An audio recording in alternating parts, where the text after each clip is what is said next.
What's up guys, I'm Taylor Thrasher. Today we're gonna make some awesome shredded beef to switch up your meal prep. Let's get into it. First things first, the beef. I had 3 or 4 pounds of chuck roast right here. I cut it down into 3 or 4 inch chunks.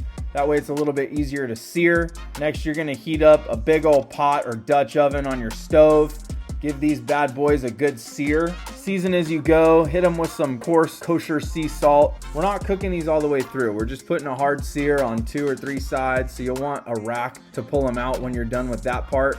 Repeat that process until all the meat is seared. Then you're gonna grab half of a yellow onion and a couple cloves of fresh garlic. Throw those in the hot pan, let them get a little bit of color on them. Make sure you stir them around so that the garlic doesn't burn. Same thing, you'll add the spice mix in the description below, stirring that frequently just for a couple of seconds. This will burn pretty quick if you're not careful, and then we'll cool everything off by adding our liquid. Start with a couple of cups of water, and then we'll add like 2 cups of orange juice for some flavor. Then you're gonna put the meat back in the pot with the liquid, and then once you get all the meat in, it's just enough water to cover it. So there's no specific measurement, just make sure that there's enough to cover the meat.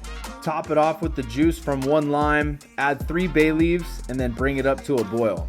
Okay, something we're gonna do to go with our shredded beef is we're gonna make pickled jalapeños, carrots, and onions. So we're gonna see what we can fit in this 1 mason jar here. There might be some extras. And then what we're gonna do, we're gonna top it with some kosher salt, some Mexican oregano, and equal parts distilled vinegar and boiling water. Got my water boiling right here. We're just gonna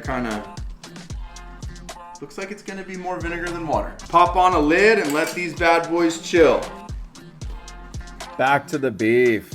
So I usually let mine boil, like low boil or high simmer, for 2 to 3 hours. This one ended up going for longer than 3 hours because we left the house. So you can see it's just falling apart right now.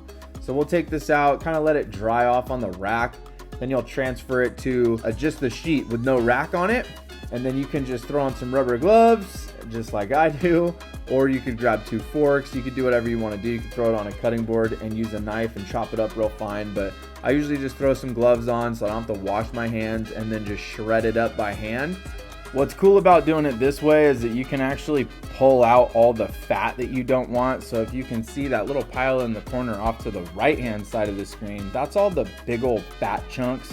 I don't want all that fat in there. I like my beef to be pretty lean just so that I can stay within my macros. And so that's what's cool about shredding it up like this by hand versus using a knife, is you can really separate the fat from the meat. But anyway, so I separated it out like this. I threw it into a Tupperware. It was like 10 o'clock at night that I was shredding it all up. So once I threw it in here, tossed it in the fridge, and then I was actually able to eat it a few days later.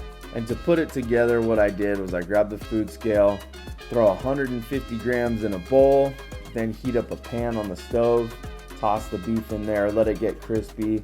Then we cut up the vegetables. We've always got some onion, some jalapeno, a little bit of lime juice, some cilantro. You know me, I've always got to have this over rice.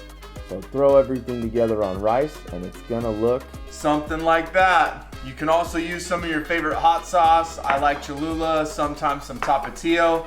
If this wasn't several days later and I hadn't eaten all the pickled jalapenos, carrots, and onions, they would definitely be on this, but they were that bomb, they're already gone. But yeah, that's how I get down with my shredded beef, dude. A little bit of rice, some toppings, keep it super simple. Like I said, when you're tearing it up, you're pulling the fat out of it, you can keep it pretty darn lean. This is another way to switch it up, get away from the boring chicken and ground beef and ground turkey that you've probably been eating every day for years. I'm Taylor Thrasher. Thank you for watching. Hit the subscribe button so you don't miss the next video like this, and stick around for more value.